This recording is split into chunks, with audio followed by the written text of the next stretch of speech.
Hi guys! Welcome to my vlog! Wow. For today's video nga guys, ay samahan nyo nga ako sa paglilinis ng kwarto ko ngayong araw. After 3 weeks guys, ay babalik na nga siya ngayon. Para sa akin, napakabilis lang naman ng araw. Ang una muna natin gawin ay tinanggal ko muna yung mga kagamitan niya dito sa table. Tinanggal ko muna dahil makapal na yung alikabok kasi 3 weeks din naman na hindi ako linis ng kwarto niya at nakapagpunas ng mga gamit niya. Kaya yan, ngayon ko lang siya lilinisan dahil ngayong araw din siya darating. At ang sunod ko ngang nilinis ay itong table makeup niya guys. So ayan, sobrang kapal din dito at saka lilinisan ko talaga yan isa-isa ang kanyang mga gamit. Kasi dito guys, hindi talaga mawawala ng alikabok dito. Lalo na nakaraang mga araw ay malakas yung hangin kaya yung alikabok syempre pumapasok din, lalo na pag gumagamit sila ng AC or aircon. Kaya yung alikabok hindi talaga maiwasan na walang gabok dito sa loob ng bahay kahit na araw-araw maglinis dito. At habang pinupunasan ko nga ang taas ng kanyang table guys, ay dandahan ko lang naman itong pinupunasan dahil yung kanyang table na yan ay tratado na talaga siya. So natatakot ako baka bigla na lang bumagsak. Dahil nga ang sabi ng aking alaga,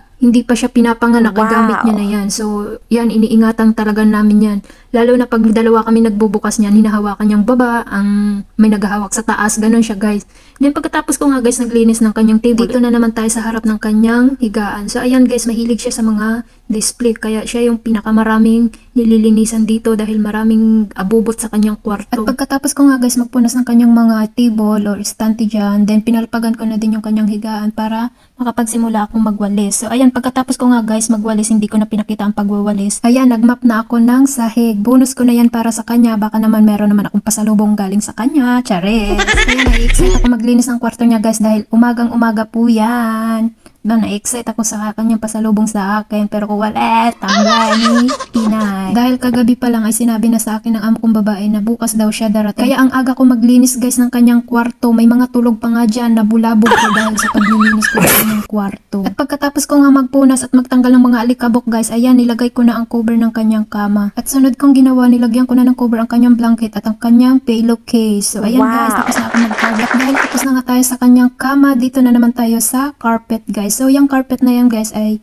bago siya umalis ay binigay ko na yan sa driver at pinalabhan sa labas. Sa labas yan guys pinalabhan dahil hindi naman yan pwede dito labhan dahil yung panahon hindi makakapag-dry ng carpet. So sa labas siya dinala. Ayan, nahirapan pa nga ako dyan guys mag-open ng carpet na yan. So ayan, madali lang siya ilatag dito, pero dito sa kabila guys nahirapan talaga ako maglagay dito ng carpet dito kasi makitid yung space niya. Dahil ayan guys, tingnan nyo na lang kung anong ginagawa ko dyan para lang naman maayos ko ilagay ang carpet na ito. Ayan, pagkatapos guys ay maglilinis na tayo ng pabango. So ayan, pinunasan ko siya isa-isa at para na rin mabawasan yung alikabok nitong pabango at pupunasan na rin natin itong kanyang organizer. Oops, tika lang guys. Baka hindi ka pa po nakapag-follow sa aking Facebook page. Please follow me guys. Thank you. Huwag nyo pong kalimutan ang Montinyong Vlogger. Wow. Ayan guys, mamadaliin na natin to paglilinis ng mga pabango. So ayan guys, habang naglilinis nga ako dyan ay dumaan na nga yung amo kong lalaki at yung alaga naming binata. So ayan guys, minamadali ko na rin to at marami pang nakaabang na trabaho.